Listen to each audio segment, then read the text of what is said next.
जब सुने के होई भोजपुरी गाना बस बजे के चाही गाना। का हो मन रखनी भौजी, का हाल चल रहा है जाड़ा में? अरे का कहिए देवर जी, गर्मी में तो ठीक ना रहे लेकिन ठंडी में तो जानते बनी रहुआ।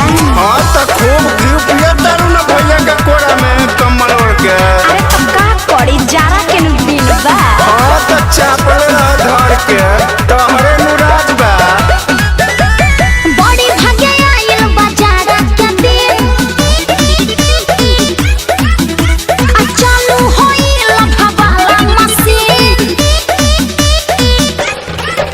अरे बड़ी भागे आइल बा जाड़ा के दिन, चालू होइल भवाला मशीन।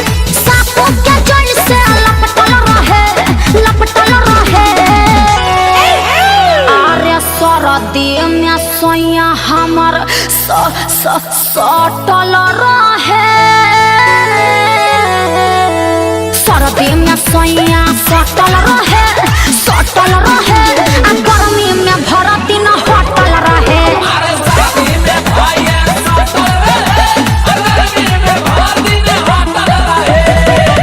हाँ तो जाड़ा में नारा सरकावित रहो।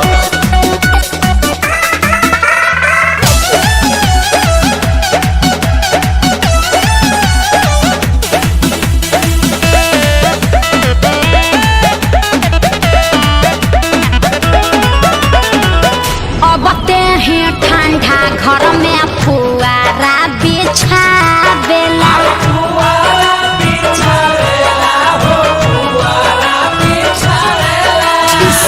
कोरा में चापी के कंबल ओढ़ावेला।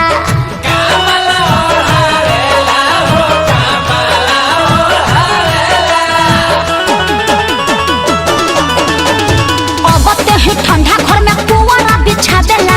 कोरा में चापी ऊपर कंबल ओढ़ावेला।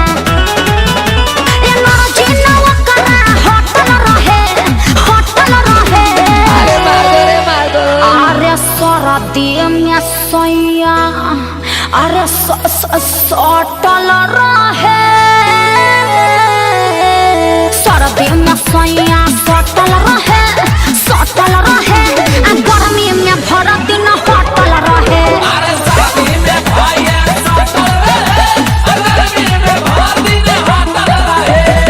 अरे भौजी हमरो जाड़ा में पारा चढ़त बा।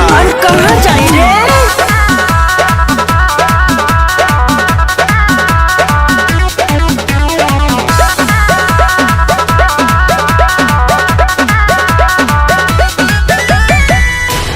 छने लागे हमारा देहिया में पाला हो।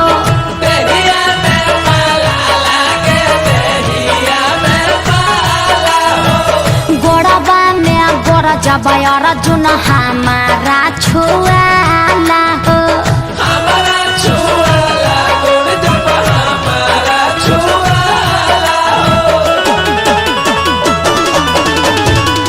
छने लागे हमरा देहिया में पाला। गोड़वा में गोड़ जब हमारा छुआला। अरे माने न बतिया डटल रहे। अरे सरदी में सैया सटल रहे। का कही सरदी में सैया सटल रहे।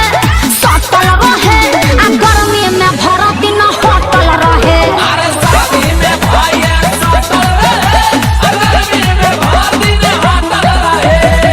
तनी हमनियो के अपन बोरसिया में हाथ से के दे भौजी। अरे सरदी में सोया